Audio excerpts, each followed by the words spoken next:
นิทานเรื่องนกขี้หมิ่นกับอีกาโดนนานมาแล้วมีป่าที่กว้างใหญ่แห่งหนึ่ง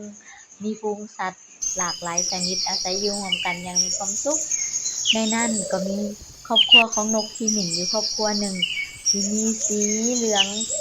เหลื่อมคือกันกับทองคำแล้วก็มีเสียงร้องที่ม่วนอ่อนช้อน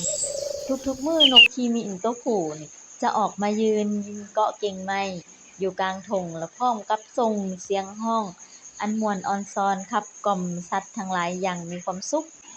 กาตัวหนึ่งสังเกตเห็นก็เลยคิดแผนร้ายอยู่ในใจว่าเฮ็ดจั่งใดสิมีสีงามคือกันกับนกขี้หมิ่นและมีเสียงร้องที่ม่วนแบบนี้กาก็เลยย่างเข้าไปหานกขี้หมิ่นแล้วเว้ากับนกขี้หมิ่นว่านกขี้หมิ่นเอ๋ยเฮามาแข่งขันกันร้องเถาะถ้าข้อยเป็นผู้ชนะเจ้าจะต้องมอบปีกและขนของเจ้าให้ข้อยทั้งหมดนกขี้หมิ่นรับคำมื้อต่อมาทั้งสองก็ได้มายืนอยู่ในง่ามไม้และเปลี่ยนพันกันร้องด้วยเสียงที่แหบแห้งของอีกาก็เลยให้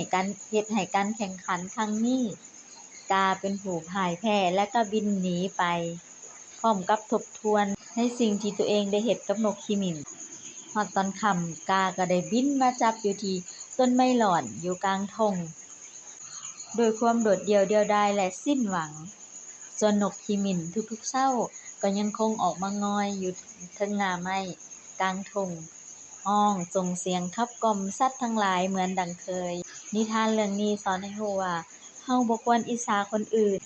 ทุกคนล้วนแต่มีคุณค่าอยู่ในตัวของตัวเอง